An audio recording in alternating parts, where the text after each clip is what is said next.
Hey, hey, bonjour tout le monde, j'espère que vous allez bien. Je suis vraiment excitée de vous faire cette vidéo-là parce que c'est une question qu'on me pose vraiment souvent, puis ça a l'air nono, mais même moi j'en apprends à tous les jours. Fait que là, aujourd'hui, le sujet de mon vidéo, c'est comment faire son épicerie intelligemment. Premièrement, la règle numéro 1, ne jamais aller à l'épicerie quand on a faim. Donc, si jamais vous avez allé à l'épicerie, assurez-vous d'avoir bu comme 2 verres d'eau, puis d'avoir mangé des légumes, comme ça vous allez être moins porté vers les tentations, gang. Ensuite de ça, il faut vous demander en premier combien de personnes j'ai à nourrir, combien de journées j'ai. Fait qu'exemple, on prend une semaine, une personne, moi. Mais là, je vais m'en aller premièrement en rentrant dans l'allée des légumes. L'allée centrale, là, vous oubliez ça, là, c'est un piège. Courir, c'est un piège. Fait que, en tout cas, c'est ça, on pense à 7 jours. Donc, 7 jours, ça veut dire que je vais avoir 7 dîners à me faire. Ça veut dire que dans le fond, il faut que je me prenne 7 légumes. Soit 7 légumes pas 7 légumes, mais mettons 4 légumes en plus grosse quantité parce que je vais manger 2 fois la même chose. Ou 7 légumes différents parce que je vais avoir de la variété. Par exemple, on peut se tourner vers le chou qui est vraiment pas cher, puis ça dure une semaine dans ton frigo. Moi, je m'achète tout le temps 2 brocolis. Le chou-fleur, quel légume versatile. Tu peux te faire des pizzas avec ça, tu peux te faire des fausses ailes de poulet, tu peux te faire du riz. Bref, c'est infini tout ce qu'on peut faire avec ça, puis ça goûte exactement pareil. Ensuite de ça, je m'achète toujours du céleri parce que c'est super bon à collation. Tu peux mettre ça du fromage Philadelphia, tu peux mettre du thon dedans. J'aime pas le thon, là, mais tu peux mettre du beurre de pinot, du beurre d'amande. Bref, il y a vraiment beaucoup de choses que tu peux faire avec le céleri. Ensuite de ça, j'achète toujours de la salade. Moi, je tripe vraiment sur les épinards. La salade normale, j'en mange de temps en temps. Mais je trouve que les épinards, c'est plus goûteux. Fait que j'achète tout le temps un des deux selon comment je file dans cette semaine-là. Puis je m'arrange pour acheter, ça c'est très important, des sacs à salade ou des pots qui se ferment bien comme ça. Ça évite que la condensation puis tout se retrouve dans ma salade puis que, mettons, 2 jours plus tard, elle soit brune puis que je la trouve pas bonne. Tu sais, soit les sacs ou les pots hermétiques d'épinards, ça va super bien. Sinon, en avoir tout simplement à portée de main pour mettre vos salades dedans puis la séparer dans des sacs. Ensuite de ça, ce que j'aime bien aussi comme légumes, c'est les piments. Les piments, c'est tellement le fun. Tu peux te faire genre des bébés salades, des bébés pizzas.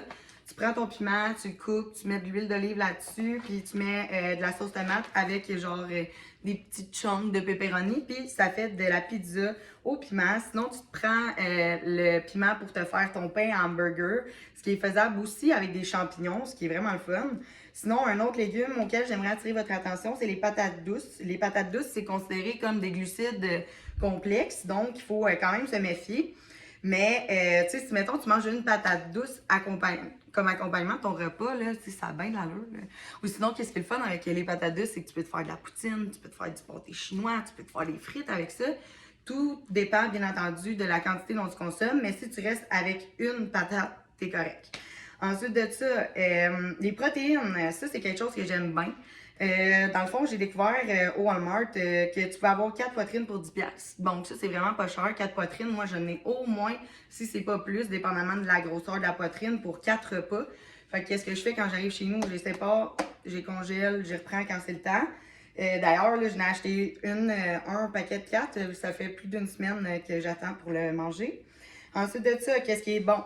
La dinde hachée ou le poulet haché, saviez-vous que c'est 93% maigre? Donc, il n'y a pas de gras, là, il y a 7% de gras comparativement à d'autres viandes.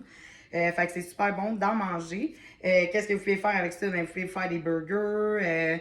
Moi, la dinde hachée, j'ai un peu de la misère. J'en ai trop mangé dans le passé sur des diètes. Mais sinon, c'est super bon. On peut remplacer. Ça se mange autant que, mettons, du bœuf. Là. Ça goûte à peu près la même affaire. Ensuite de ça, justement, en parlant de partie de bœuf, de la viande rouge. Si vous vous tournez vers la viande rouge, qui est très correcte, mettons, vous prenez un steak. Allez pas vers le steak qui a plein de blanc sur le côté, puis que, tu sais, qu'il y a des affaires louches dessus. Tournez-vous vers vraiment la viande que le plus, le morceau de viande qui a le plus de rouge. Parce que nous, c'est exactement ça qu'on cherche, c'est de la protéine. On veut pas manger le gras de quelqu'un d'autre, voyons donc. Fait que ça, c'est super important de regarder ça. Aussi, vous méfiez là, avec les viandes qu'on dirait du caoutchouc brûlé et tout. Essayez de vous tourner vers des viandes de qualité. Moi, j'aime vraiment la viande sauvage, la viande d'orignal, tout. J'ai la chance d'avoir un grand-père qui en a beaucoup. Mais c'est vraiment excellent. Puis c'est des viandes qui sont presque pas grasses.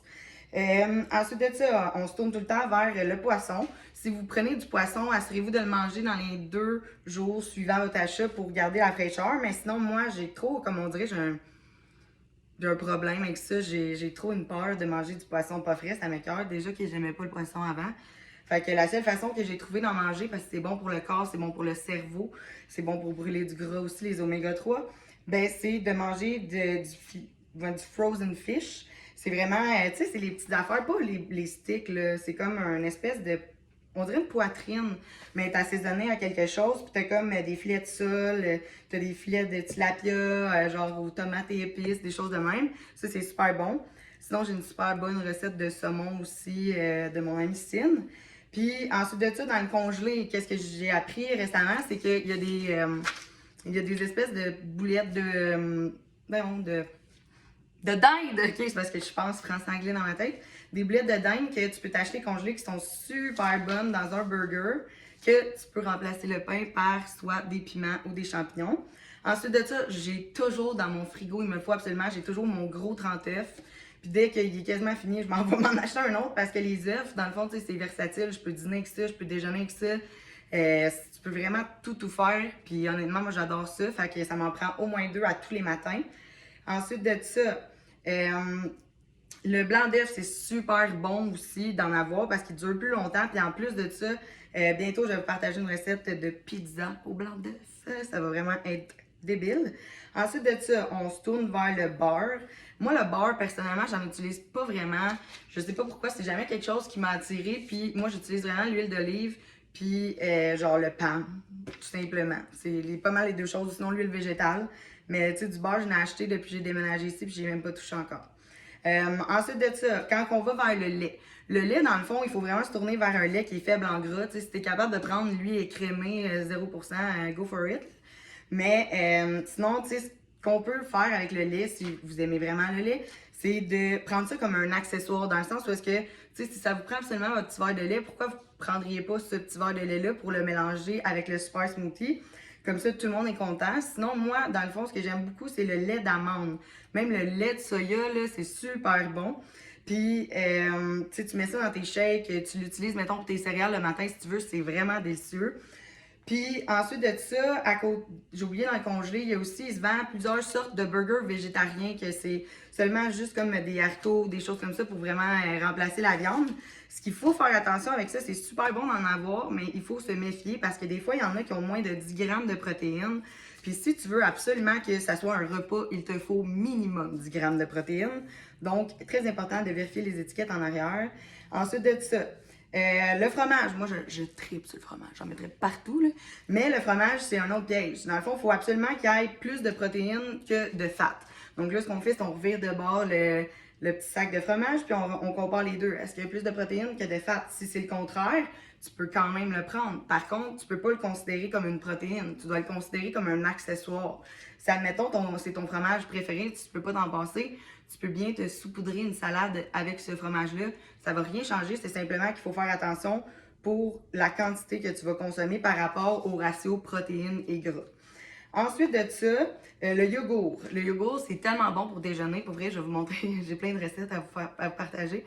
Mais je vais vous montrer un yogourt déjeuner avec des raisins puis du beurre de pinot. En tout cas, c'est vraiment bon. Mais c'est ça, il faut faire attention parce qu'encore une fois, c'est un autre piège. Il doit avoir plus de protéines que de sucre et de carbohydrates. Si jamais, puis les carbohydrates, c'est les glucides. Si jamais c'est le contraire, non, prends-les pas ton yogourt, c'est un piège. Fait que, admettons que tu vois qu'il y a plus de protéines, puis qu'il y a, mettons, 9 grammes de sucre, puis genre 4 grammes de glucides, c'est bien correct. Tu peux t'en servir comme déjeuner. C'est super le fun de manger sucré le matin. Puis, sinon, dans les accessoires, quand tu t'en vas un petit peu plus loin dans la section de légumes, il y a tout le temps, tu sais, des guacamas, de la salsa, des vinaigrettes de salade, puis tout le kit, ça, là, gâtez-vous, gang. Puis, je vous recommande aussi d'aller chercher des fruits et des légumes congelés qui sont toujours super utiles. Tu as juste à les faire chauffer puis tu les utilises. En plus, ils durent plus longtemps. Puis, dernier point, c'est le pain. Est-ce que tu te contrôles quand tu arrives au pain? Oui ou non? Le truc, c'est vraiment de le garder dans ton congélateur puis de prendre une tranche de temps en temps. Tu sais, moi, je mange une tranche de pain à tous les matins depuis 2 ans. Puis, ce qu'il faut regarder avec le pain, c'est vraiment regarder c'est quoi la quantité du serving size. Dans le sens que si c'est plus de 150 calories, non, tu prends pas ça.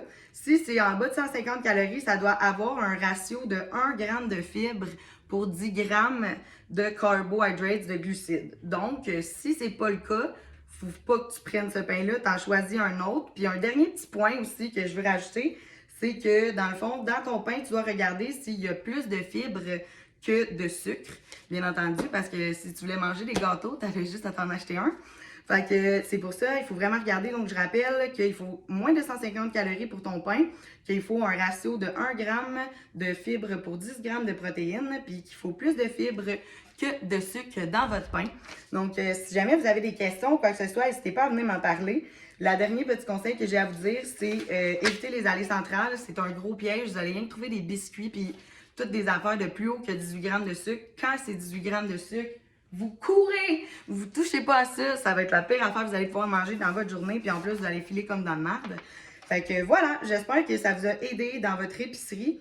Puis, c'est comme ça. Si jamais vous avez des questions, n'hésitez pas à venir me parler. Bonne journée!